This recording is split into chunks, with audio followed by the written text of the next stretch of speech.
Movie की start में हमें एक फार्म को दिखाया जाता है जहाँ एक तेज रोशनी दिखाई पड़ती है जो किसी और की नहीं बल्कि एक मैजिकल क्रिएचर की होती है। वहीं सुबह जब फार्म का मालिक अपने खेत को देखता है तो वो पूरी तरह बर्बाद हो गया था। तभी वो वहाँ अपने तीनों बेटों को बुलाता है। यही हमें मुख्य किरदार यानी जॉन को दिखाया जाता है जो ओनर का सबसे छोटा बेटा होता है। सब उसकी अच्छाई का हमेशा फायदा उठाते रहते हैं। तभी उस रात को जॉन अकेले ही पहरेदारी के लिए फार्म पर रुक जाता है जहाँ उसे एक सफेद घोड़ा दिखता है जो कि काफी सुंदर होता है। जॉन उस घोड़े को पकड़ने की कोशिश करता है तभी घोड़ा वहाँ से भाग जाता है और जॉन भी रस्सी के साथ उसके पीछे जाता है। आगे जाने पर घोड़ा दलदल में गिर जाता है जहाँ जॉन उसकी मदद करता है। इसके बाद घोड़ा जॉन को शुक्रिया कहकर चला जाता है। वहीं सुबह जब जॉन को कुछ आवाजें आती हैं जहाँ जाकर वो देखता है तो दो सुंदर घोड़े नजर आते हैं और एक आवाज उसे बताती है कि यह तुम्हारे लिए एक तोहफा है। वो आवाज एक छोटे घोड़े की होती है जो अपना नाम फॉल बताता है। वो उसी सफेद घोड़े का बेटा होता है। तभी वहाँ जॉन के पिता आ जाते हैं जिनसे जॉन कुछ नहीं बताता है और बाद में फॉल उसे अपनी तेज रफ्तार की सवारी कराता है। जिसके बाद फॉल एक सीटी बजाता है और वो दोनों घोड़े वहाँ आ जाते हैं। तभी जॉन सोचता है कि वो उन घोड़ों को मार्केट में ले जाकर बेच देगा और वो उन घोड़ों को मार्केट में ले जाता है जहाँ सब उससे घोड़े खरीदना चाहते थे। पर फॉल उससे घोड़े एक बूढ़े आदमी को बेचने को बोलता है जो वहीं दूर बैठा होता है।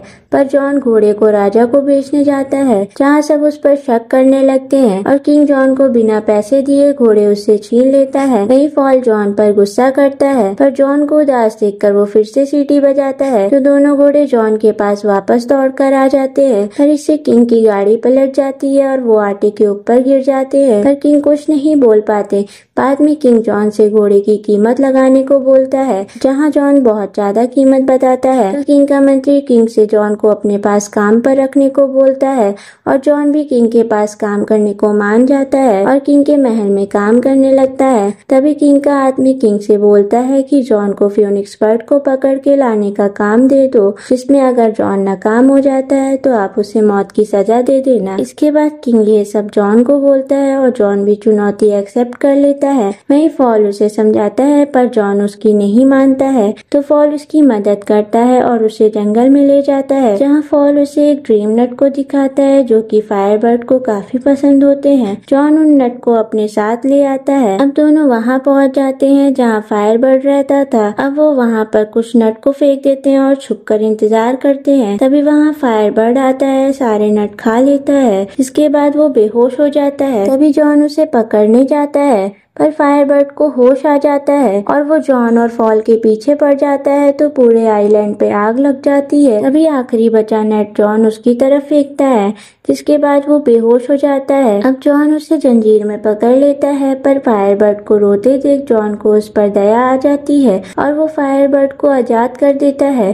पर फायरबर्ड जाते वक्त उसे एक अपना पंख देकर जाता है। अब जॉन वापस किंग के पास जाता है तो किंग को उस पर भरोसा नहीं होता है और वो उसे मौत की सजा सुनाते हैं। पर जॉन सबको पंख दिखाता है पर किंग उसकी एक नहीं सुनता है। तभी वहाँ फायरबर्ड आता है जिसको देखकर जॉन पर सबको भरोसा हो जाता है और किंग को उसकी सजा को रद्द करना पड़ता है और जॉन का प्रमोशन मिल जाता है। अब किंग गुस्से में अपने मंत्री को कोई और प्लान बनाने को बोलता है। अब की बार वो इसे एक सार माउंटेन पर प्रिंसेस को लाने भेजता है जहाँ एक कैसल में वो प्रिंसेस रहती थी। जॉन वहाँ जाता है और वहाँ उसे बर्फ की एक मोटी दीवार मिलती है जिसे वो फायरबर्ड के पंख की मदद से तोड़ देता है पर फॉल नीचे गिर जाता है और बर्फ के गोले की तरह रोल होता है। अब जॉन कैसल के अंदर जाता है तो उसको वहाँ ढेर सारी प्रिंसेस मिलती हैं जो कि एक ही मुद्रा में सो रही होती है। तभी फायरबर्ड के पंख असली प्रिंसेस को ढूंढ लेता है जो बहुत खूबसूरत होती है। अब वो प्रिंसेस पहाड़ से नीचे कूद जाती है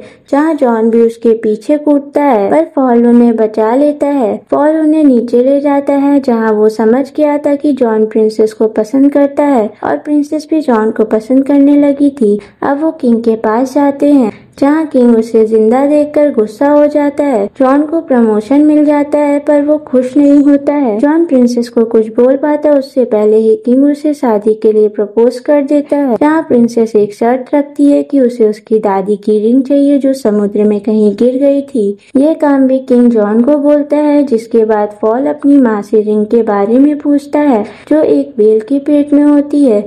अब जॉन फॉल के साथ आइलैंड पे जाता है जहाँ पानी में वो गिर जाता है।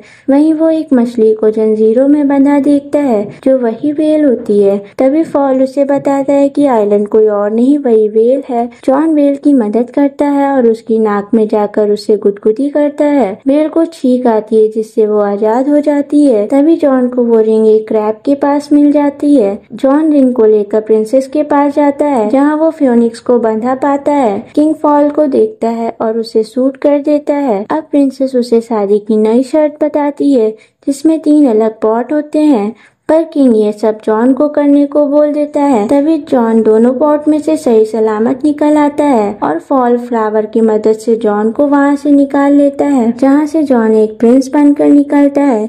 इसके बाद किंग भी पॉट में कूदता है पर वो बबल में फंस जाता है जहाँ मूवी के एंड में जॉन की शादी प्रिंसेस से हो जाती है।